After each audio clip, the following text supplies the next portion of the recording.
अकोला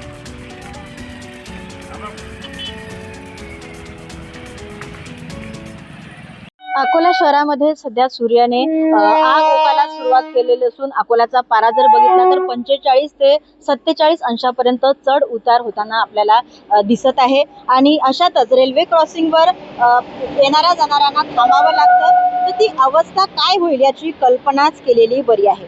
पण याच अकोल्यात माणुसकीची एक सुखद सावली पाहायला मिळते। हे आहे न्यू तापडिया नगर येथील रेल्वे क्रॉसिंग। उन्हाचा चटका बसू नये म्हणून इथे चक्क ग्रीन नेट लावून दुचाकी स्वारांसाठी सावलीची व्यवस्था करण्यात आली आहे। हा कौतुकास्पद उपक्रम राबवला आहे निलेश देव मित्र मंडळाने।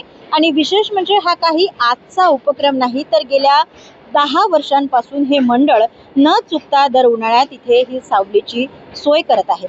इथल्या रेल्वे उड्डाण पुलाचे काम हे गेल्या 10 वर्षांपासून संथ गतीने सुरूच आहे। आणि त्यामुळे रेल्वे गेट पडल्यावर दुचाकी स्वारांना तासनतास रखरखत्या उन्हामध्ये उभे राहावं लागते। लोकांचा हा त्रास पाहून समाजसेवक निलेश देव आणि त्यांच्या सहकार्याने ही ग्रेन नेटची संकल्पना राबविली जात आहे। ते जेव्हा गाडी इंजिनच्या उष्णतेने आणि वरून सूर्याच्या तेजाने तापलेली असते, तेव्हा ही 2 मिनिटाची सावली सुद्धा एखाद्या मोठ्या दिलासादायक सावली म्हणून समजल्या जाते।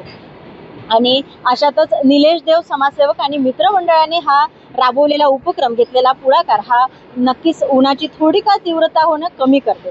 आणि अशाच या समाजसेवेला आमचा सलाम आहे। अकोल्याहून प्रियंका जाधव, नवराष्ट्रसाठी।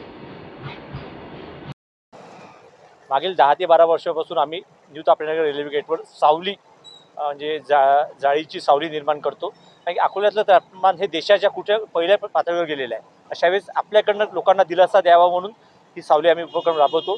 आणि गेल्या 10 वर्षापासून हा पूल रखडला आहे। अशा वेळेस त्यांना थांबायला जागा हवी, याकरता ही सावली उपक्रम ही निलेश देव मित्रमंडळाच्या वतीने आम्ही 10 वर्षापासून राबवतो आहे।